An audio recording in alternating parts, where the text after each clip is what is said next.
Bienvenue à cette ouverture des tribunaux régionaux virtuels. Monsieur le juge en chef du Canada, le très honorable Richard Wagner. Madame la juge en chef du Québec, l'honorable Manon Savard. Monsieur le ministre de la Justice, ministre responsable de la langue française, ministre responsable de la laïcité et de la réforme parlementaire, ministre responsable de l'accès à l'information et à la protection des renseignements personnels, ministre de la région de la Mauricie, leader parlementaire, maître Simon Jolin-Barrette. Monsieur le juge en chef de la Cour supérieure, l'honorable Jacques R. Fournier, Madame la juge en chef de la Cour du Québec, l'honorable Lucie Rondeau, Madame la juge en chef de la Cour supérieure, associée Catherine Larosa, Monsieur le bâtonnier du Québec, maître Paul-Mathieu Grondin, Madame la présidente de l'Association professionnelle des avocats et avocates du Québec, maître Katia Larose, chers membres, chers avocats de région, bienvenue à cette ouverture des tribunaux régionaux. J'inviterai les prochains interlocuteurs à utiliser l'abréviation « distingués invités » lors de leur prise de parole. Mon nom est Alexandra Bourgeois. Je suis la présidente de l'Association des avocats et avocates de province. Il me fait plaisir d'être votre maître de cérémonie pour cet événement unique. Je tiens à remercier la Corporation du barreau du Québec pour son soutien financier dans cette belle aventure. Permettez-moi, dans un premier temps, de vous parler de l'Association des avocats et avocates de province. Fondée en 1928 sous le nom Association du barreau rural, cette dernière regroupe les avocats pratiquant en dehors de Montréal et de Québec, qui, à l'époque, ressentaient le besoin de se réunir pour faire face à un désir de centralisation des services juridiques et judiciaires. C'est en 1967 que les avocats des 11 sections ainsi regroupées changent de nom pour l'Association des avocats de province. L'Association des avocates de province regroupe aujourd'hui 12 sections du Québec sur 15, ce qui représente plus de 6 600 avocats. La reconnaissance des besoins et particularités des régions est l'une de ses grandes valeurs. C'est d'ailleurs ce qui a poussé l'association à prendre l'initiative d'organiser cette cérémonie. En effet, lorsque nous avons appris que certaines régions du Québec ne pourraient tenir de rentrée judiciaire en 2020, nous ne pouvions demeurer inactifs face à cette situation. Les cérémonies de rentrée judiciaire font partie des coutumes de la pratique juridique. C'est l'occasion pour les avocats de se rassembler pour célébrer la nouvelle année judiciaire qui commence. La pandémie ne pouvait être un empêchement de vous réunir pour souligner cet événement. Une rentrée judiciaire représente une étape importante pour faire le point sur les réalisations de la dernière année, sur ce qui peut être amélioré et surtout pour énoncer notre vision de ce que devrait être l'avenir de notre système judiciaire. Je cède sans plus attendre la parole à maître Katia Larose, présidente de la toute nouvelle Association professionnelle des avocates du Québec, qui a vu le jour en septembre l'an dernier. À prendre la parole. Merci, Alexandra. Chers confrères, chères consoeurs, chers membres, depuis maintenant 1 an existe l'Association professionnelle des avocates et avocats du Québec, l'APAQ, dont le seul et unique mandat est de défendre et promouvoir les intérêts professionnels et socio-économiques des avocats de partout à travers le Québec, sans distinction de région ou de domaine de pratique. Beaucoup de choses se sont passées dans cette dernière année mouvementée. Plus de 1500 de vos confrères et consoeurs se sont joints à nous. Nous avons diffusé sur les plateformes numériques 3 clips vidéo. D'abord, pour démystifier les mythes entourant la pratique du droit, le valoriser auprès du justiciable et remercier les juristes pour leur service essentiel durant la pandémie. Nous avons ainsi pu rejoindre plus de 55 000 citoyens à chaque occasion. Nous avons mis en ligne un service d'assistance gratuite lors d'enquêtes du syndic du barreau. Nous avons joué le rôle de facilitateur et de rassembleur auprès des associations par domaine de pratique afin de militer d'une voix forte et unie pour une réforme des tarifs d'aide juridique. Nous intervenons pour protéger la compétence et le champ de pratique des avocats dans le cadre de la future réforme du droit de la famille. Nous avons bénéficié d'une couverture médiatique plus qu'enviable depuis notre naissance pour parler du rôle de l'avocat et de son importance, que ce soit par les médias télévisés, écrit, les plateformes numériques, les revues, les journaux nationaux ou locaux.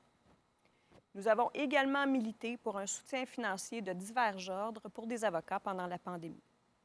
Pour en connaître plus, nous vous invitons à consulter notre plateforme web à www.apac.ca. Après la résilience dont ont fait preuve les avocats durant les 6 derniers mois, en cette rentrée judiciaire toute particulière, notre organisation a le goût de vous transmettre un message d'espoir, de vous parler positivement.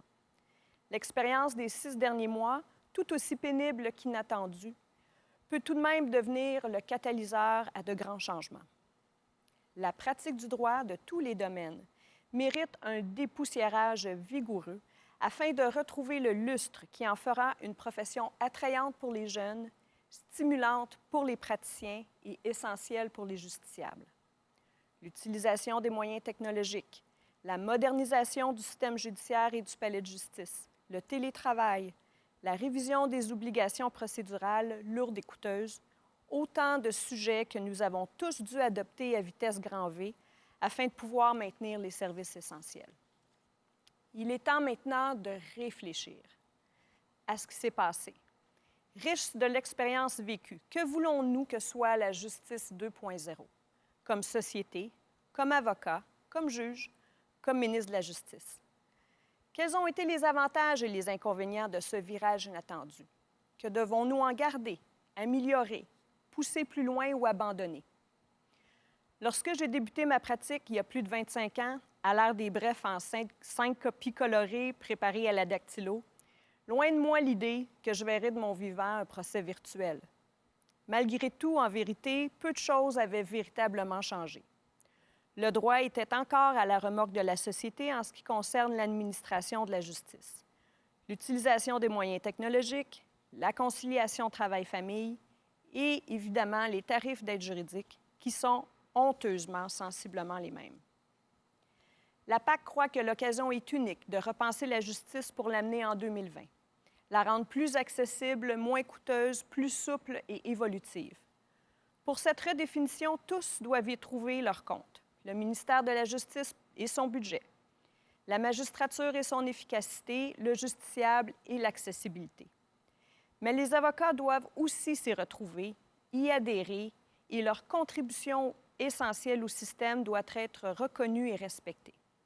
Cette justice 2.0 doit tenir compte des répercussions et des conséquences sur la pratique des avocats, des impacts financiers, des contraintes physiques et psychologiques des nouvelles règles sur leur pratique. Ils doivent être partie prenante de la réflexion sur la suite des choses pour que la justice de demain leur soit agréable, stimulante et valorisante.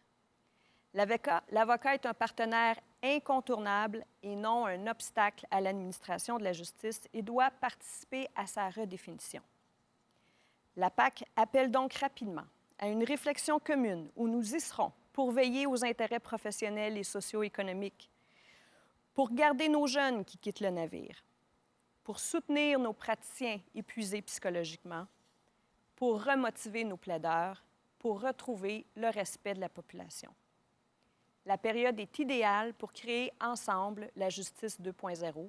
Voilà l'élément positif que nous devons retenir de cette pandémie.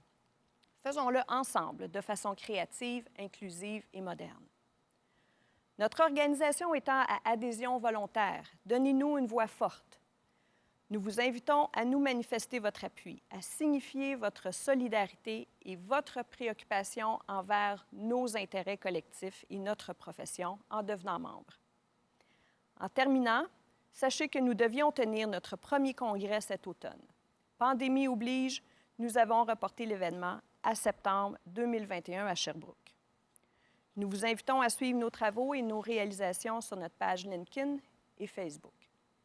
À tous et à toutes, nous vous souhaitons une bonne année judiciaire.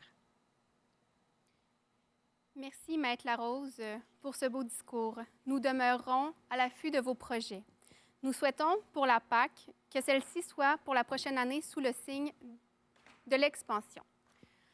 Notre prochain allocuteur étant le plus jeune à sa nomination avocat du Québec à occuper le poste de bâtonnier. Il en est à sa 3e année consécutive à la tête de notre ordre professionnel. Maître Grondin, la parole est à vous.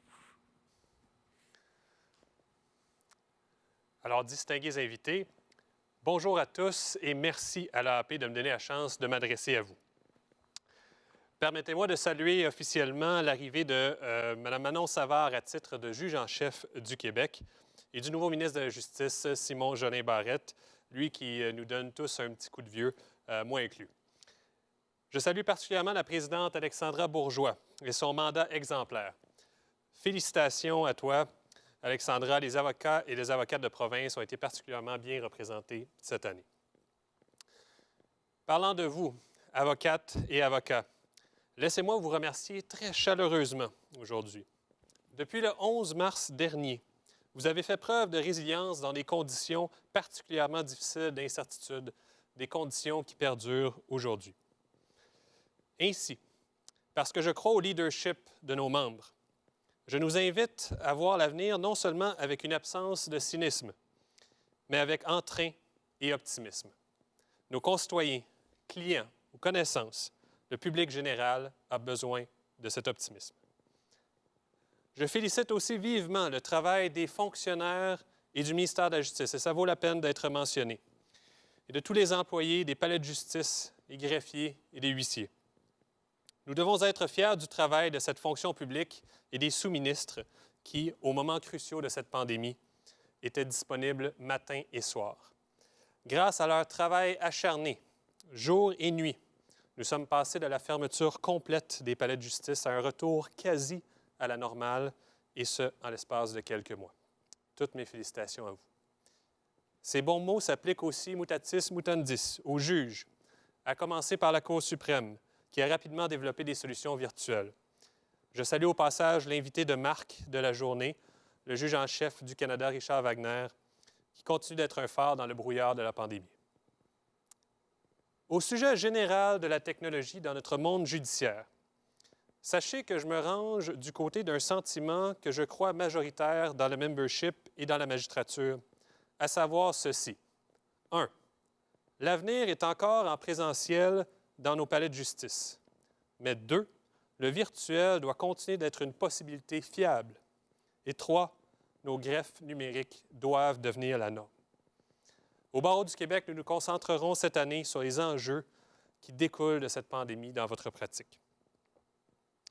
Nous tenterons aussi de finaliser une entente quant à l'aide juridique, ce sujet qui nous échappe depuis maintenant 40 ans. Je commence à voir une lueur au bout du tunnel. Fonçons, allons-y, c'est le temps. Finalement, sachez que nous choisirons cette année un nouveau bâtonnier ou une nouvelle bâtonnière du Québec. J'aurai à cœur de laisser à la succession une maison du barreau en ordre et j'y consacrerai toutes mes énergies. Je ne sais pas quand ou même si je pourrai à nouveau vous adresser la parole dans un forum comme celui-ci. Alors laissez-moi simplement vous exprimer à quel point je suis fier de la profession d'avocat, je suis fier de vous et je vous remercie de m'avoir fait l'honneur de servir comme bâtonnier. Je m'en rappellerai pour toujours. Sur ce, je vous souhaite une excellente rentrée judiciaire et surtout, beaucoup de santé et d'amour à vous et à vos proches. Merci beaucoup. Merci, Monsieur le bâtonnier du Québec, pour ces belles paroles. L'Association demeurera attentive cette année aux mesures qui seront prises par le Barreau du Québec afin de faciliter l'exercice de notre profession.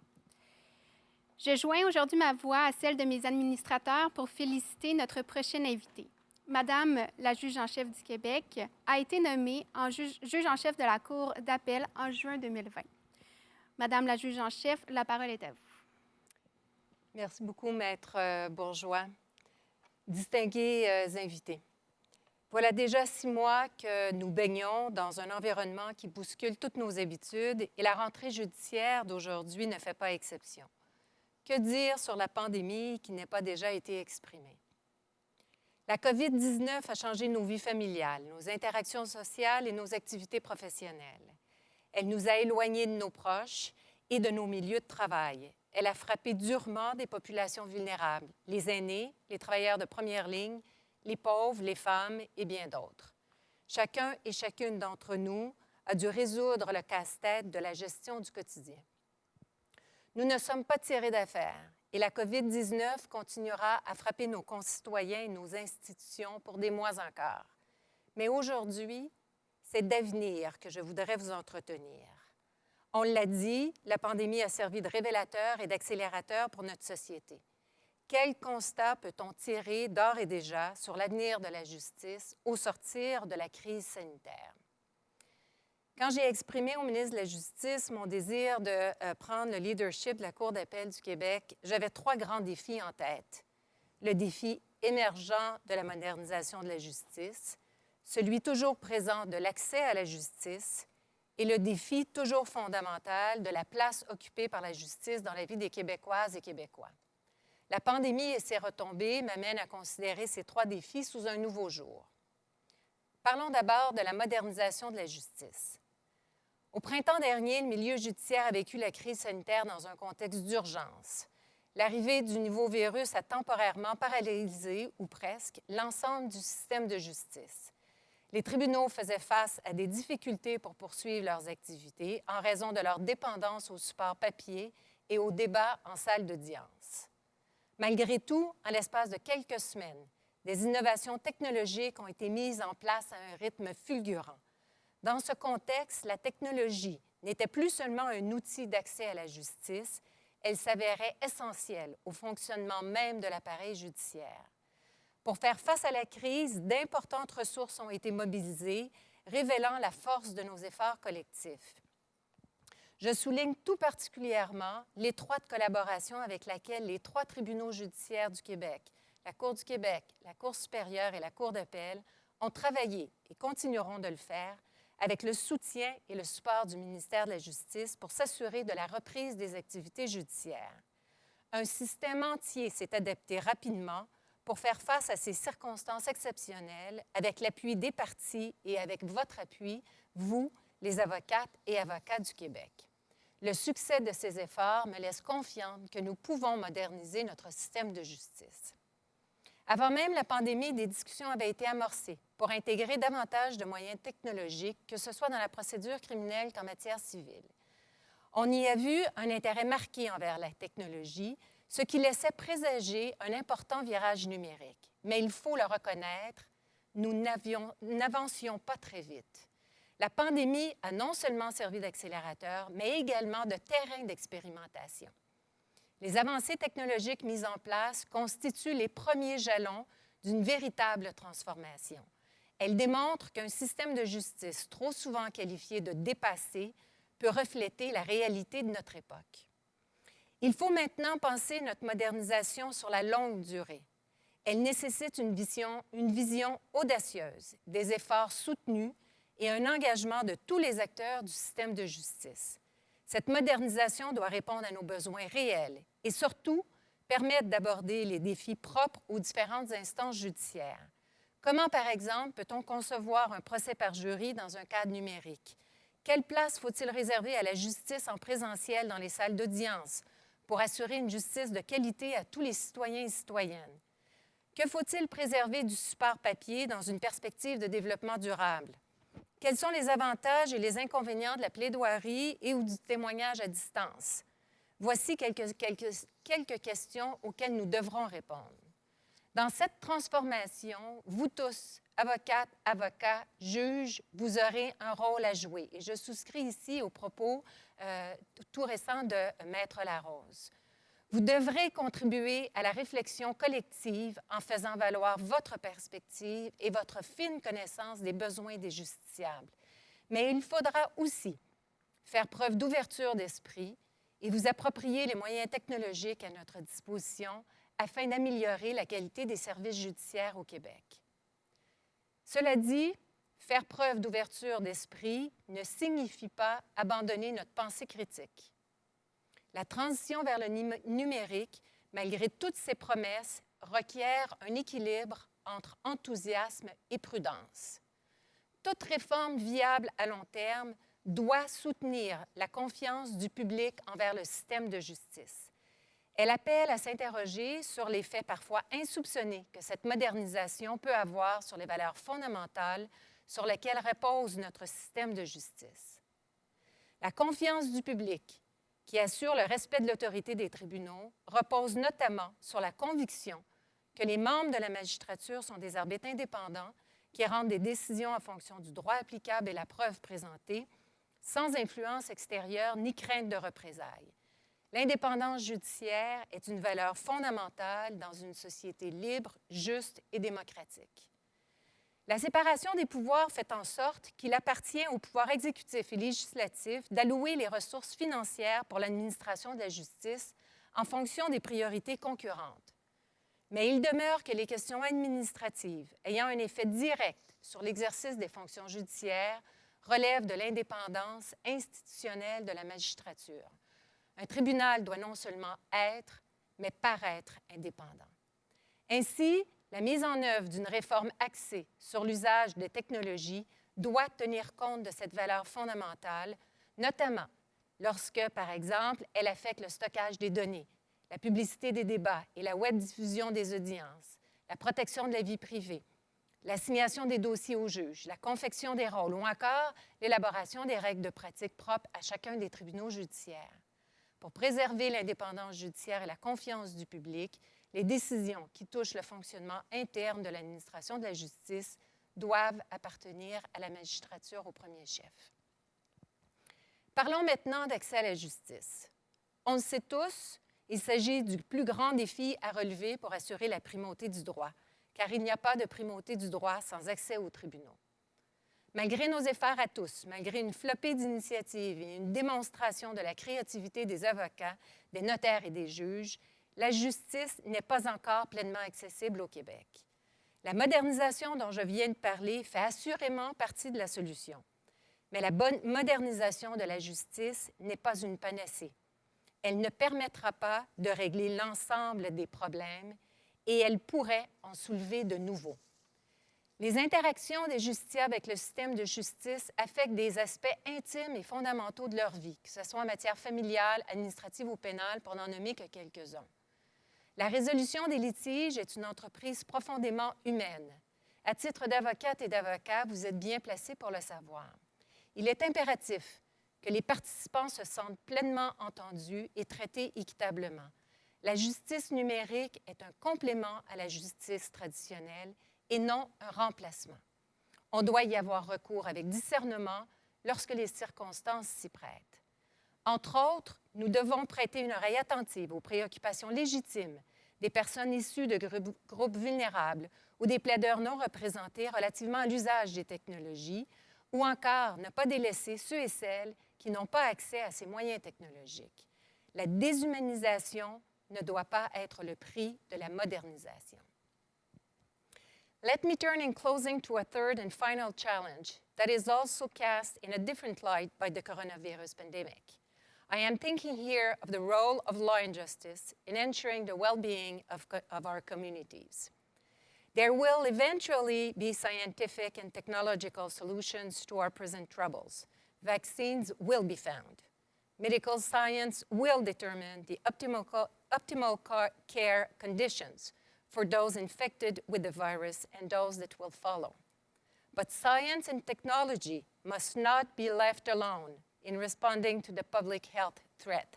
Legal professionals and judges must play a central role in ensuring that considerations of justice, ethics, equity, fairness, and due process continue to inspire our responsible democratic governance.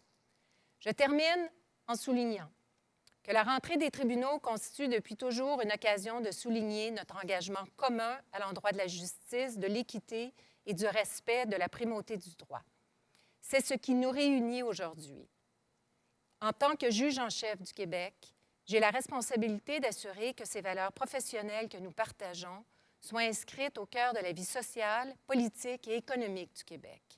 C'est une responsabilité que je partage avec vous et avec chacun et chacune d'entre vous. Je sais que dans le contexte actuel et celui qui est le nôtre pour les années à venir ensemble, nous saurons faire entendre la voix de la justice pour le bien-être collectif de la population du Québec. Permettez-moi un dernier mot pour saluer et remercier l'honorable Nicole Duval-Essler, dont j'ai pris le relais pour son leadership à la Cour d'appel et au sein de la magistrature. Je salue également l'honorable Marie-France Biche, qui a assumé la direction de la Cour par intérim avec brio durant les premiers mois de la pandémie. Avec dignité et intégrité, elles ont tracé le chemin que j'emprunte aujourd'hui.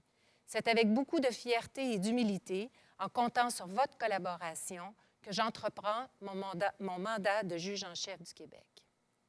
Sur ce, je vous souhaite une bonne rentrée judiciaire et surtout, je nous la souhaite sans deuxième vague. Merci. Merci, Madame la juge Savard. Sachez que vos paroles sont rassurantes pour les avocats et avocates qui, depuis le début de cette pandémie, craignaient de voir les portes du palais de justice se fermer sans pouvoir y avoir accès à nouveau. De plus, je tiens à souligner l'implantation du greffe numérique de la Cour d'appel, qui est de loin un nouvel outil très pratique pour les avocats de région. Le prochain allocuteur est juge en chef à la Cour supérieure depuis 2015. Il est un fidèle allié de notre association, répondant toujours présent à notre invitation. Monsieur le juge en chef de la Cour supérieure, l'honorable Jacques R. Fournier, la parole est à vous. Alors, merci, Maître Bourgeois. Et pour ce qui est d'être un ami des avocats de province, vous avez raison. Les plus vieux d'entre vous se souviendront qu'il y a 22 ans, alors que j'étais bâtonnier, j'aimais beaucoup dire qu'il y avait plus d'avocats de province à Montréal qu'il y en avait dans le reste de la province. C'est encore vrai, et avec la nouvelle vocation de l'association, peut-être que ça deviendra encore beaucoup plus. La COVID a eu des effets pernicieux à tous les niveaux, et malgré les efforts dont la juge Larosa vous parlera plus tard, c'est certain que la COVID a laissé des traces. Juste pour la division de Montréal, et avec les causes de plus de 3 jours en périphérie, nous avons dû remettre près de 450 procès durant la période allant de la mi-mars au mois de juin. C'est sans compter les procès criminels et les chambres de pratique civile, familiale et pénale. C'est beaucoup de choses à reprendre. Le constat est le même ailleurs en province. Nous avons pu limiter les dégâts et durant l'été, nous avons réussi à tenir les auditions à un rythme normal, mais dans des conditions encore très anormales. Le défi qui est devant nous reste considérable, mais il est gérable et pour ça, nous avons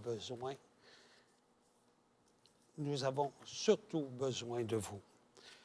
Une application accrue des principes directeurs et en particulier des principes de coopération et de proportionnalité peuvent et devront faire la différence quand viendra le temps de résorber les délais.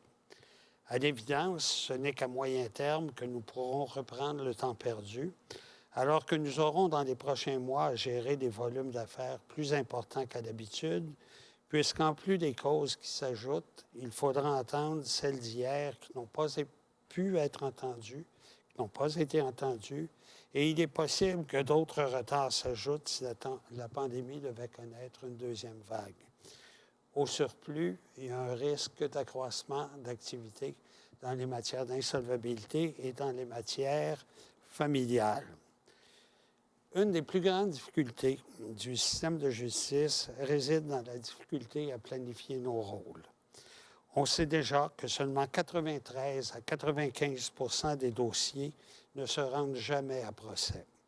On sait également que de façon régulière, nos rôles s'écroulent en tout ou en partie, et ce, surtout en raison de règlements de dernière minute, ce qui nous laisse avec assez peu ou pas assez de temps pour utiliser des ressources au risque de les perdre. Ça crée beaucoup de problèmes au niveau de la planification. 40 et des fois 50 % des causes portées au rôle ne procèdent donc pas, et en bonne partie pour des règlements de dernière minute. La cause réglée à la dernière minute prive d'autres justiciables du temps de cours, ce temps si précieux et si rare. On parle beaucoup des audiences virtuelles comme d'un moyen d'accès à la justice, et nous en sommes heureux. Mais ce n'est pas une panacée à tous les maux. Le juge occupé en salle virtuelle n'entend pas de cause en salle ordinaire et vice-versa.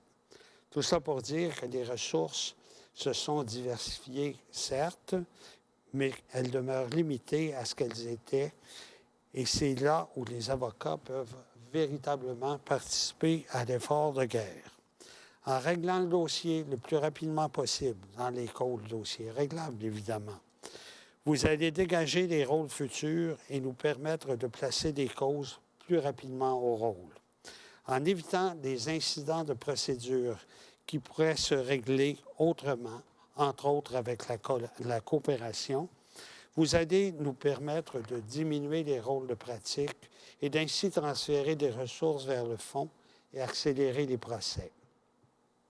Il faut, à notre niveau, pour prendre une expression chère au docteur Arruda, aplatir la courbe. Et c'est à l'aide des avocats que nous y arriverons, non seulement à nous débarrasser des retards accrus, mais à endiguer ceux qui pourraient survenir. Nous avons les outils pour y parvenir et je vous invite à nous aider, je vous implore de nous aider à traverser cette période difficile. Je l'ai dit au début, je le redis encore, les avocats font partie de la solution. Ce qui m'amène à redire, en présence du ministre de la Justice, présence virtuelle, un thème récurrent des dernières années, les plaideurs non représentés. D'année en année, le phénomène des plaideurs non représentés prend malheureusement de l'ampleur. N'importe quel juge de n'importe quelle des juridictions vous dira qu'un plaideur non représenté peut prendre le double et parfois le triple du temps qui serait normalement consacré à une affaire. Une mauvaise utilisation de ce temps a un effet perturbateur sur l'ensemble des rôles, sur les parties déjà en salle qui attendent leur tour et qui doivent prendre beaucoup plus de temps parce qu'elles attendent leur tour.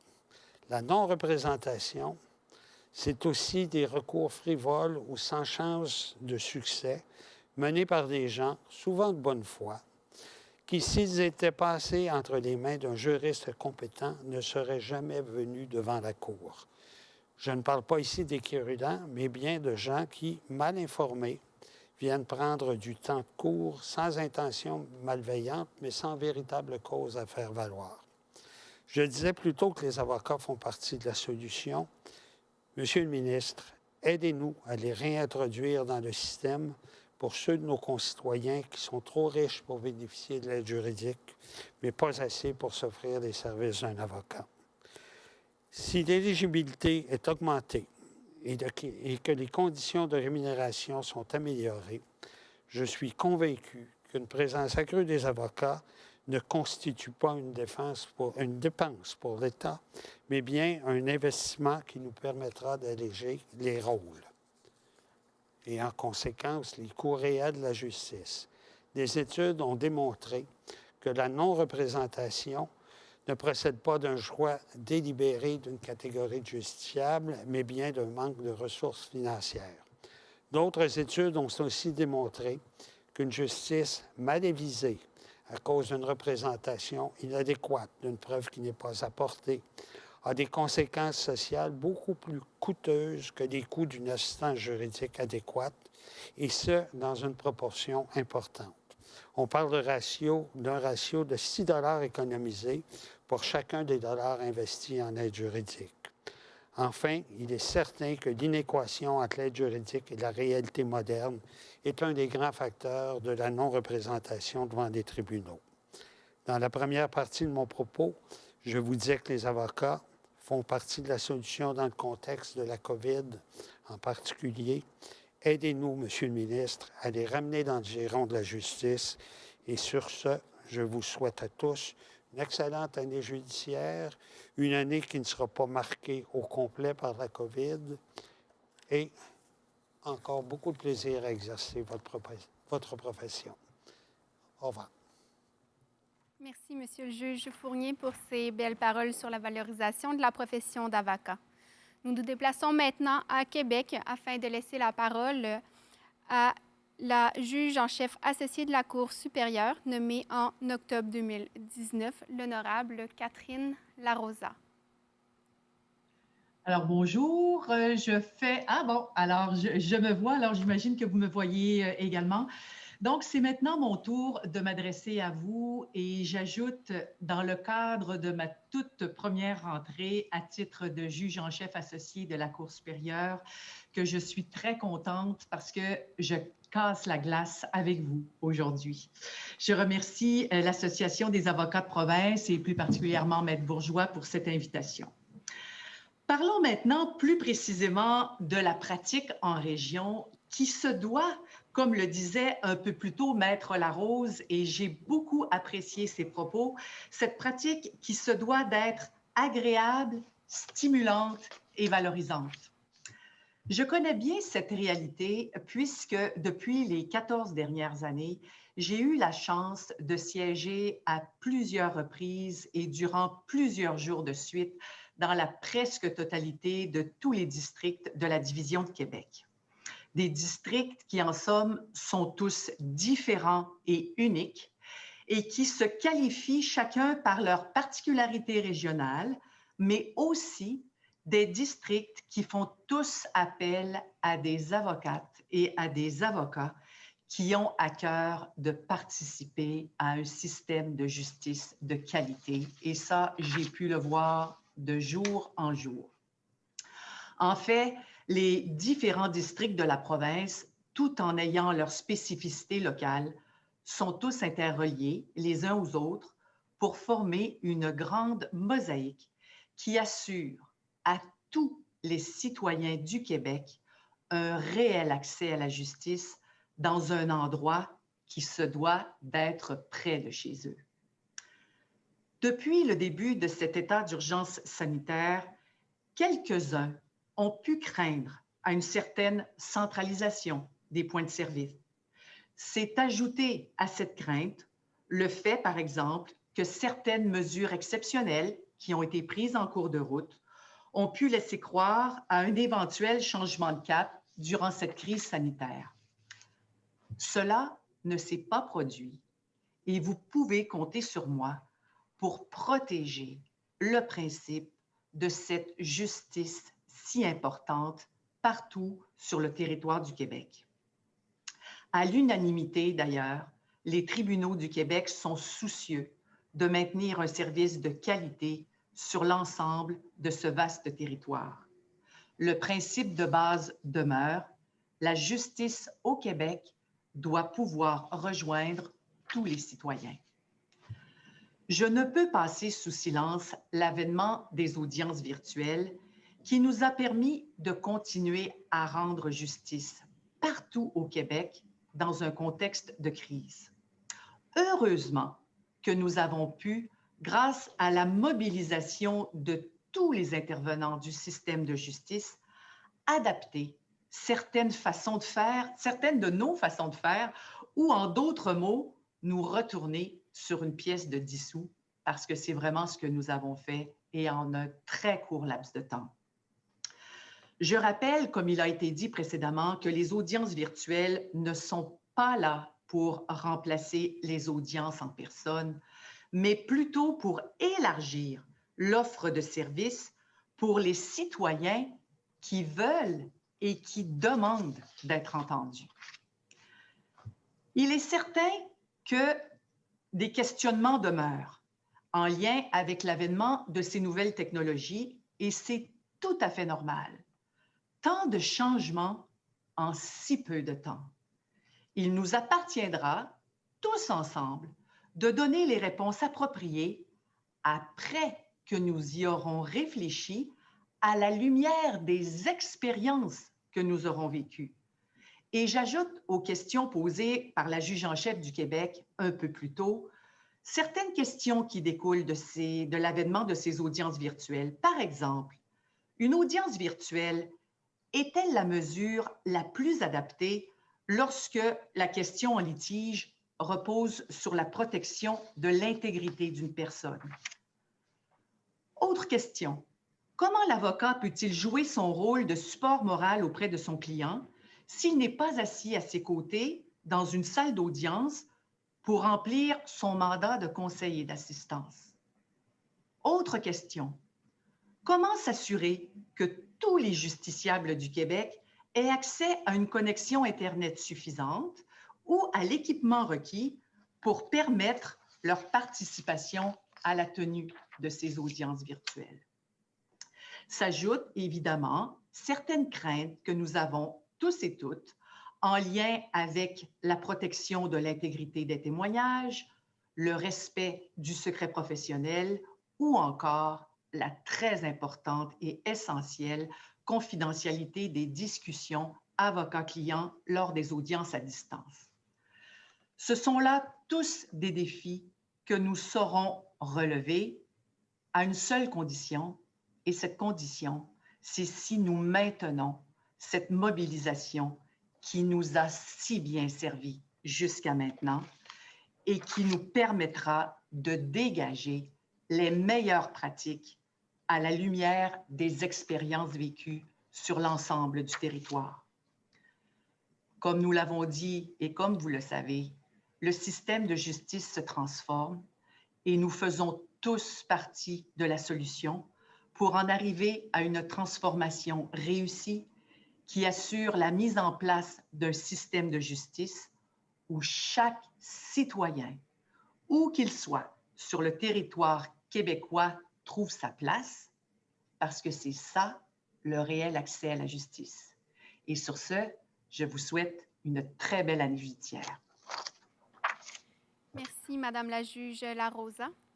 Nous revenons ici et nous céderons la parole à Madame la juge Rondeau, juge en chef de la Cour du Québec, juge qui a, dans les dernières années, parcouru plus d'une fois l'ensemble du territoire de la région de notre association. Madame la juge, la parole est à vous.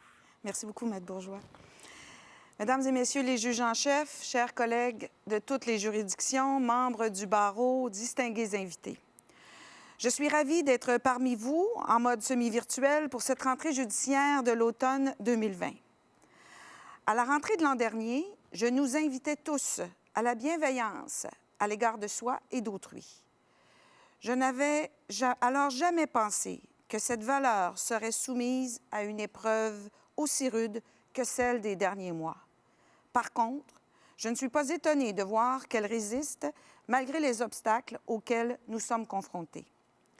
J'entérine sans réserve l'avis de la juge en chef du Québec, l'honorable Manon Savard, quant à l'importance d'assurer que l'utilisation des moyens technologiques ne porte pas atteinte à l'indépendance des tribunaux et permette aussi la protection des données judiciaires.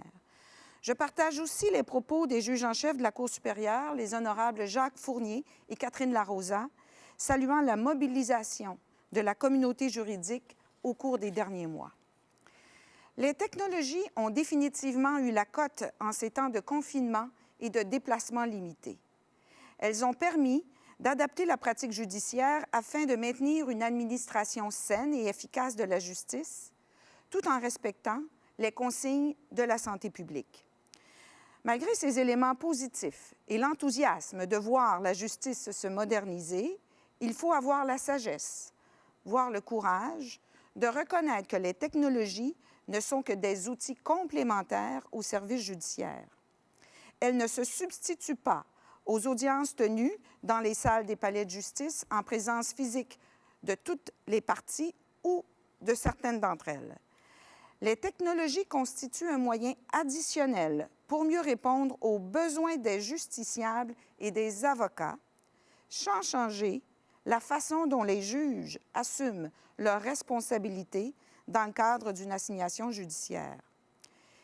Il ne s'agit pas d'être réfractaire au changement, mais plutôt de faire preuve de prudence et de réalisme dans l'intégration des technologies dans l'organisation des services judiciaires.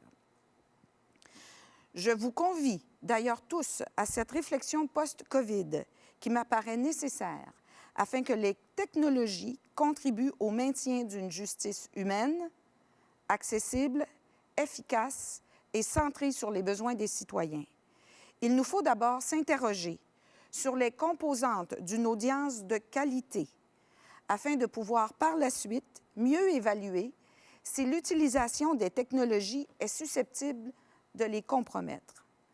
Alors, prenons quelques instants pour lancer des idées en lien avec cette réflexion pour que ce noble objectif, rendre des services de qualité, ne soit pas qu'un vœu pieux. je soumets que l'on peut identifier, à ce stade-ci de la réflexion, 3 conditions incontournables pour une audience de qualité. Une audience de qualité est celle qui garantit la publicité des débats et, en certaines matières, la préservation de leur confidentialité. Une audience de qualité est celle qui assure le décorum nécessaire pour maintenir la sérénité des audiences. Une audience de qualité est celle qui maintient l'intégrité et la crédibilité des tribunaux et du système judiciaire. On peut d'ores et déjà convenir que le recours aux moyens technologiques est davantage approprié à plusieurs des étapes de procédure ou de gestion du dossier. Mais qu'en est-il de l'audience au fond ou au mérite, suivant des expressions qui nous sont familières, qui, pour être de qualité, doit permettre minimalement 5 choses. Elle permet une évaluation appropriée de la preuve, tant documentaire que testimoniale. Elle permet aux avocats d'assumer pleinement leurs fonctions. Elle permet une communication fluide entre le juge, les avocats et les justiciables. Elle permet aux justiciables de comprendre le processus en cours, les enjeux et la décision. Et finalement, elle permet aussi aux participants d'avoir le sentiment qu'ils ont été entendus et compris. La Cour est déjà engagée dans cette réflexion qui doit se poursuivre, notamment quant aux différents critères à considérer pour prendre la décision adéquate quant au mode d'audience approprié à chaque affaire. La Cour reconnaît aussi le rôle déterminant des avocats et des barreaux pour soutenir les tribunaux au moment de l'analyse de chacune des situations soulevant cette question. L'année 2020 sera indéniablement mémorable à divers égards. Malgré la lourdeur de la tâche qui nous attend, il ne faut pas baisser les bras et, au contraire, faire preuve d'une grande vigilance face à toutes les sources potentielles d'allongement des délais, au risque de saper les progrès bien réels accomplis au cours des dernières années. Le rattrapage inévitable à venir fait appel, encore une fois, à notre capacité collective remarquable d'adaptation. Ceci est un appel à tous pour maintenir, plus que jamais, nos saines habitudes de collaboration, de solidarité, de pragmatisme et de souplesse dans l'exercice de nos fonctions respectives. Chose certaine, nous avons acquis de l'expérience et de l'assurance dans la façon de réorganiser rapidement les services de justice dans un contexte exceptionnel. Nous sommes préparés à relever les défis, même s'il s'agissait d'une deuxième vague. Je conclus mon propos en remerciant à nouveau tous les membres de la communauté juridique qui se sont mobilisés afin de maintenir une justice de qualité dans le contexte de cette crise sanitaire sans précédent. Sur ce, je souhaite à tous et toutes une excellente rentrée judiciaire et vous remercie de votre attention. Merci, Madame la juge en chef Rondeau. Nous nous déplaçons à nouveau vers Québec, où la parole sera cédée au ministre de la Justice, ministre responsable de la langue française, ministre responsable de la laïcité et de la réforme parlementaire, ministre responsable de l'accès à l'information et à la protection des renseignements du personnel, ministre à la région de la Mauricie, leader parlementaire, Maître Simon Jolin Barrette. Bonjour à tous, membres de la communauté juridique, distingués invités. C'est un réel plaisir pour moi de me joindre à vous aujourd'hui. Je suis heureux de participer à cette rentrée judiciaire qui se tient pour la toute première fois en web diffusion. Je tiens d'ailleurs à saluer l'initiative des membres de l'Association des avocats et des avocates de province qui a organisé cette rencontre adaptée au contexte actuel. Je me sens privilégié de participer pour la première fois à une rentrée judiciaire à titre de ministre de la Justice et procureur général du Québec. C'est un rôle que j'ai accepté récemment avec honneur et conviction. Nous vivons une situation sans précédent au Québec, comme l'ont mentionné les intervenants qui m'ont précédé. Et nous avons tous dû changer nos habitudes, adapter notre travail à cette nouvelle réalité. Les changements sont nombreux dans toutes les sphères de la société. Bien évidemment, le système de justice n'y fait pas exception. Ensemble, nous avons dû agir rapidement et faire preuve de créativité. Nous avons dû mettre en place plusieurs mesures afin que les activités judiciaires reprennent leur cours le plus rapidement possible, de manière sécuritaire, à la fois pour les acteurs du système de justice et pour les justiciables.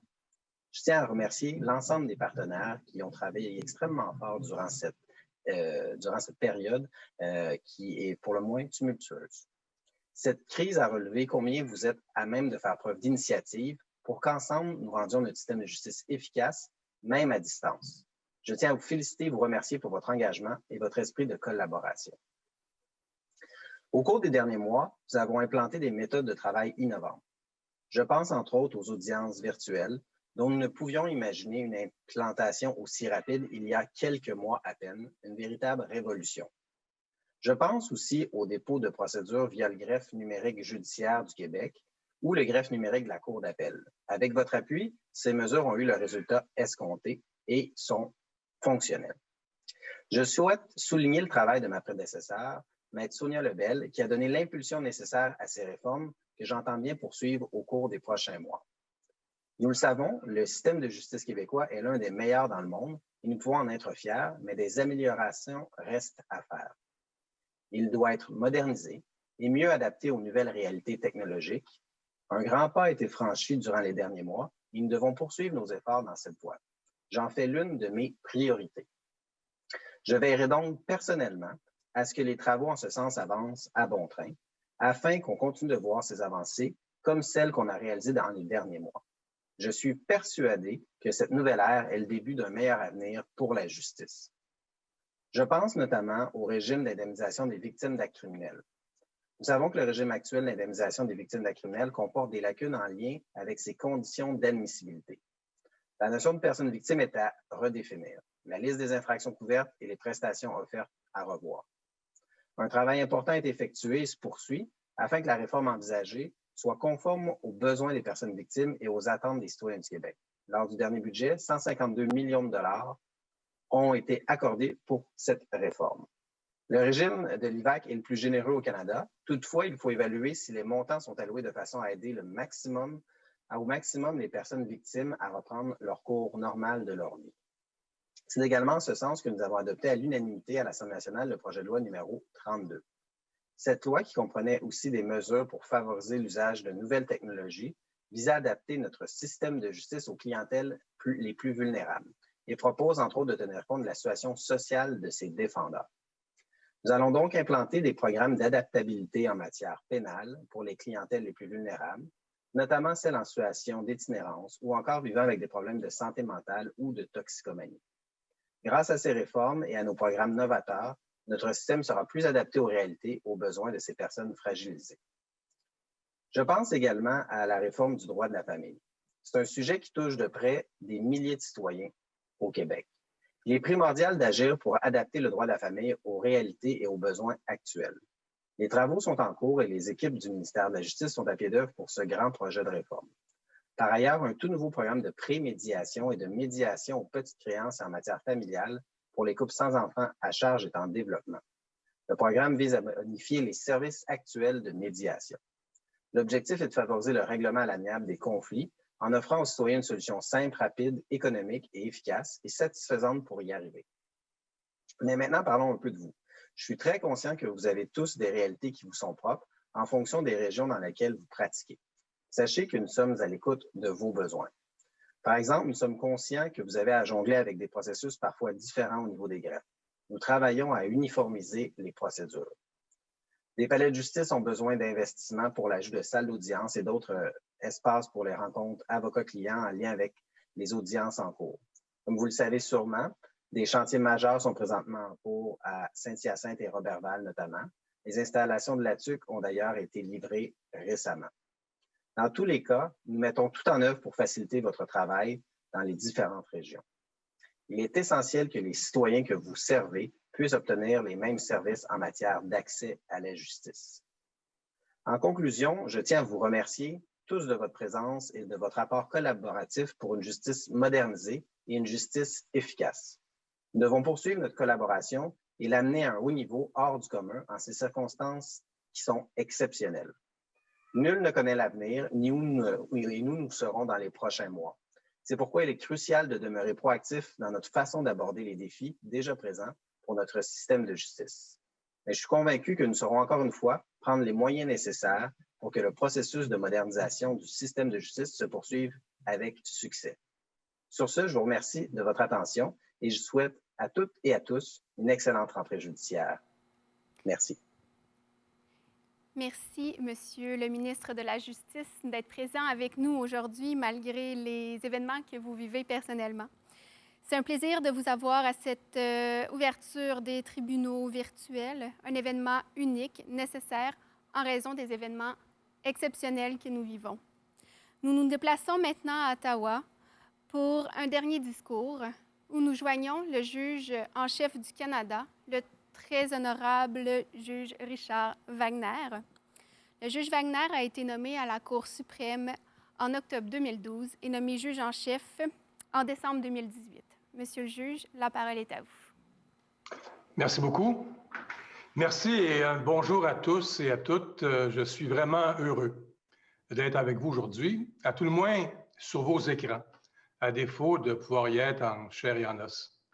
J'aimerais remercier l'Association des avocats et avocates de province d'avoir organisé cette rencontre virtuelle afin de souligner l'ouverture des tribunaux. L'époque est certes étrange et difficile pour chacun d'entre nous. Depuis bientôt 6 mois, nous avons littéralement dû nous isoler les uns des autres et éviter d'interagir en personne. L'habitude de se rencontrer en personne, de se serrer la main, mille et un gestes autrefois anodins, ne sont plus possibles pour l'instant. Mais grâce à des rendez-vous virtuels, comme celui d'aujourd'hui, nous sommes quand même capables de rester en contact, quoique de façon différente. Merci donc à tous ceux et celles qui ont rendu cet événement possible. Heureusement, à ce stade-ci de la pandémie, nous sommes toutes et tous très à l'aise avec les différentes ressources technologiques qui nous permettent de participer, que ce soit depuis nos bureaux ou à domicile, à des rencontres au moyen de plateformes comme Zoom, Microsoft Teams ou WebEx, par exemple. Il y a 6 mois, ces plateformes étaient inconnues et je soupçonne que bon nombre d'entre vous ne les connaissaient pas non plus. Et pourtant, voilà où nous en sommes. Le monde a changé et malgré les inquiétudes et les défis qui sont de taille, nous avons fait preuve collectivement d'une très grande résilience. Tout cela me donne espoir que notre système de justice peut s'adapter et saura trouver d'autres façons de faire afin que nous puissions continuer d'améliorer l'accès à la justice pour les citoyens de toutes les régions du Québec. Et tous les efforts en ce sens sont plus importants que jamais. Force est d'admettre que notre système de justice n'était pas prêt à affronter une urgence pandémique. Avant cette pandémie, le système de justice en matière civile et familiale était déjà aux prises avec des problèmes de délai et d'insuffisance des ressources. Le système de justice criminelle éprouvait lui aussi son lot de difficultés, même si l'arrêt Jordan de la Cour suprême en 2016 avait aidé à susciter des efforts et des actions en vue de réduire les délais. Mais avec la remise des procès depuis le mois de mars dernier, les délais et les problèmes d'accès à la justice se creusent à ce chapitre. Bien entendu, l'impact de la crise varie d'une région à l'autre du pays et d'un tribunal à l'autre. Mais il ne faut jamais oublier que l'ensemble des Canadiennes et des Canadiens, quel que soit l'endroit où ils vivent, ont droit à une justice de qualité égale et livrée dans des délais analogues pour tous. Il en va de notre devoir de veiller à ce que ce soit le cas, même en temps de crise. Comme l'audition d'affaires non urgentes a été reportée et que l'application de nombreux délais prescrits par la loi a été suspendue, il y aura immanquablement un arriéré considérable de causes à entendre une fois la crise actuelle derrière nous.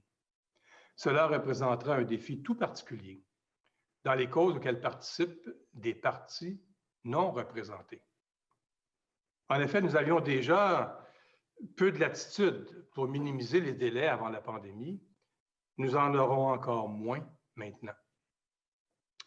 Je sais fort bien que ces pressions se font sentir de manière singulièrement aiguë dans les communautés de petite taille, où bon nombre d'entre vous exercez votre profession, et qu'elles peuvent se traduire pour les parties par des attentes plus longues ou même des déplacements inattendus pour faire trancher leurs litiges.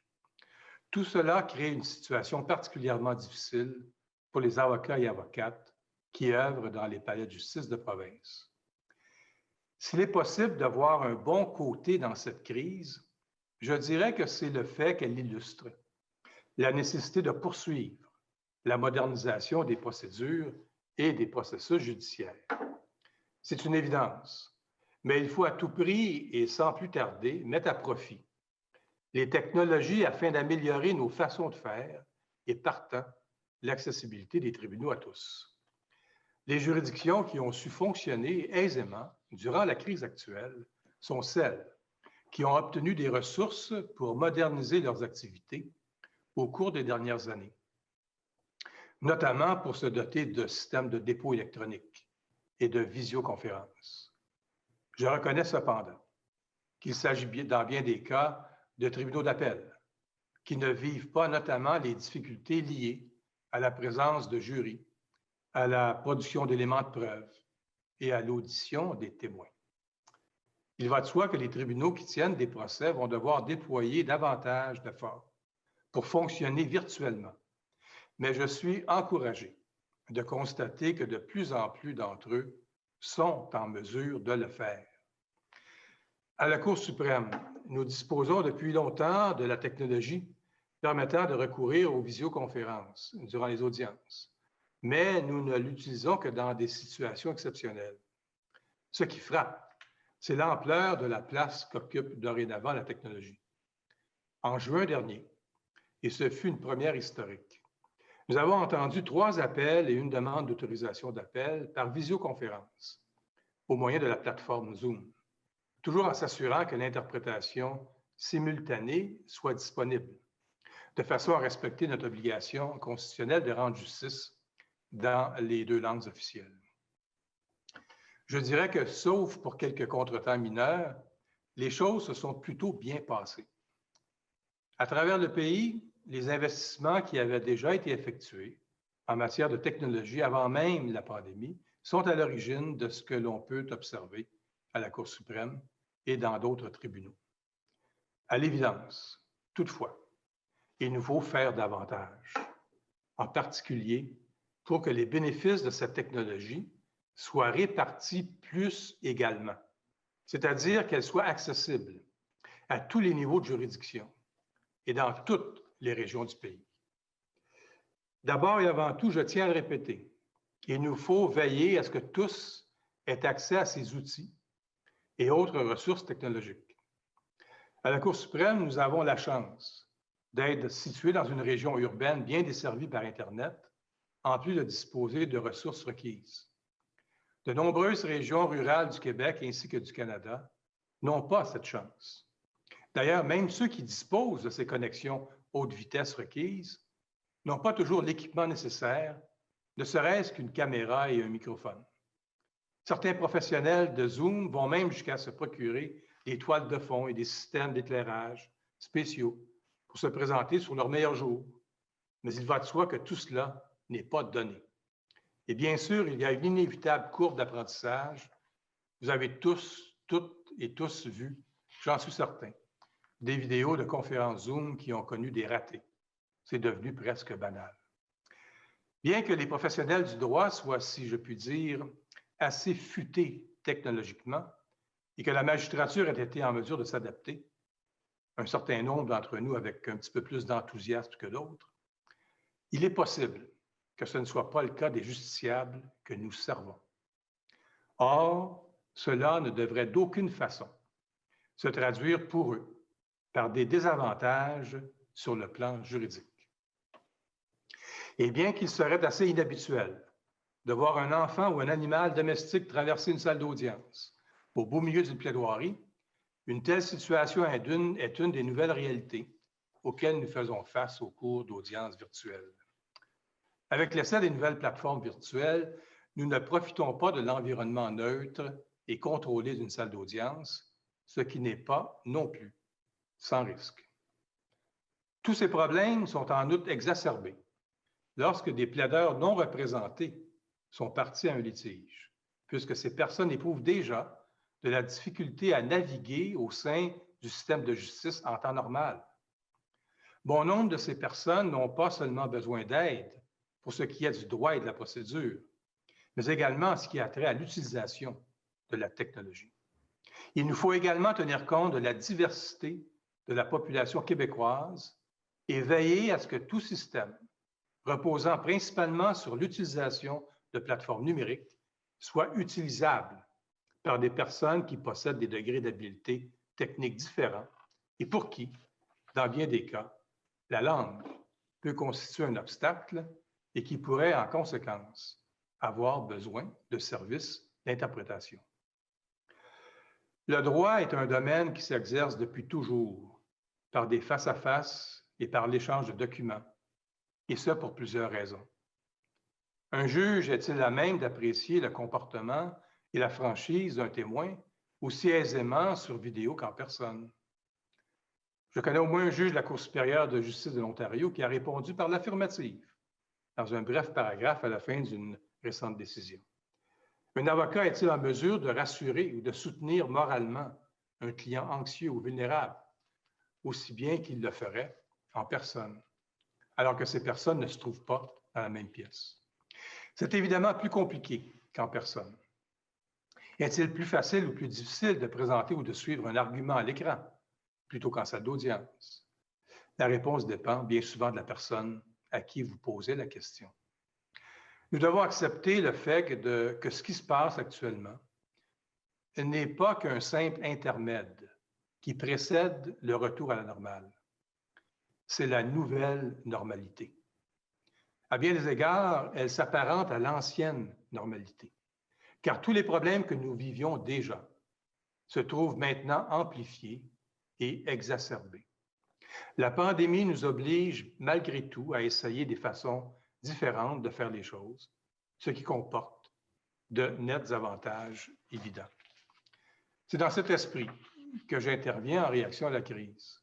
En mai dernier, de concert avec le procureur général du Canada, j'ai établi un comité d'action nationale chargé d'assurer à l'échelle du pays leadership et coordination en vue de la reprise de toutes les activités de nos tribunaux. Nous nous sommes évidemment penchés sur les préoccupations immédiates et avons formulé des recommandations concrètes qui pouvaient être mises en œuvre pour que les tribunaux reprennent leurs activités. Mais nous nous sommes aussi attardés aux problèmes plus profonds et systémiques à l'origine de la situation. Nous étions conscients qu'il s'agissait d'une occasion exceptionnelle de rebâtir et de reconcevoir certains aspects du système judiciaire d'une manière qui permette de résoudre des problèmes de longue date et d'améliorer l'expérience de tous les acteurs au sein de ce système, tant les justiciables que les procureurs, que les juges. Nous savions qu'il s'agissait d'une occasion d'embrasser la modernisation et le changement. Voici donc le contexte dans lequel nous devons ouvrir les tribunaux cette année. L'ouverture des tribunaux, ou la réouverture, devrais-je dire, représente depuis longtemps une occasion de se rassembler et de souligner le rôle que jouent les tribunaux dans notre démocratie. C'est l'occasion pour ceux et celles d'entre nous qui œuvrent au sein du système de justice, la magistrature, le barreau, les branches législatives et exécutives de l'État, les administrateurs des tribunaux, les forces de l'ordre et d'autres participants, de renouer les uns avec les autres et de faire le point sur les progrès que nous avons réalisés ensemble. Au cours d'une année où bon nombre de tribunaux ont essentiellement dû interrompre leurs activités et fermer leurs portes, même brièvement, la notion de réouverture revêt une grande importance, car nous soulignons aujourd'hui bien plus qu'une fête annuelle. En effet, nous observons également des tribunaux qui, après avoir considérablement réduit leurs activités, les reprennent graduellement. Ceux et celles d'entre nous qui entreront dans des salles d'audience découvriront des espaces fort différents de ceux que nous connaissions au mois de mars dernier. Les salles d'audience où l'on trouve ça et là des distributeurs de désinfectants pour mains, des paquets de lingettes nettoyantes, des zones bouclées pour assurer la distanciation sociale et des parois de plexiglas, là où la distanciation est impossible. Des salles d'audience où des participants et des observateurs portent un masque et où certains sont sur place alors que d'autres comparaissent par vidéo. Malgré tous ces changements, notre mission primordiale demeure la même. Les avocats ou les justiciables eux-mêmes doivent présenter leurs arguments que les juges doivent ensuite sous-peser avant de statuer sur le litige. Voilà essentiellement en quoi consiste notre tâche. C'est à nous qu'il incombe de décider comment nous allons nous en acquitter. Je suis convaincu que nos tribunaux sortiront plus forts de cette épreuve, et ce grâce aux efforts de toutes les personnes ici présentes, de vous toutes et tous, qui travaillez sans relâche depuis le début de cette pandémie pour faire en sorte que nous puissions continuer de rendre justice pour l'ensemble de la population. Vous pouvez et vous devez être fiers de tout ce que vous avez accompli jusqu'ici et de tout ce que vous continuerez d'accomplir. Sur ce, merci de votre bonne attention et je vous souhaite une bonne réouverture des tribunaux. Merci, Monsieur le juge en chef Wagner. Merci à vous toutes et tous de votre participation à cet événement exceptionnel. J'invite les avocats de région à participer à notre Assemblée générale annuelle le 25 septembre prochain. Je tiens personnellement à remercier Maître David Dubois qui a poussé l'idée de l'ouverture des tribunaux régionaux au CA de l'Association des avocats et avocates de province. Mais je remercie surtout Maître Isabelle Bonin qui a tout mis en œuvre pour que cet événement puisse se réaliser. Je vous laisse sur la phrase de Sénèque qui a inspiré ce que la justice a su faire face à la pandémie. La vie, ce n'est pas d'attendre que les orages passent, c'est d'apprendre à danser sous la pluie. Je vous souhaite à tous une bonne soirée.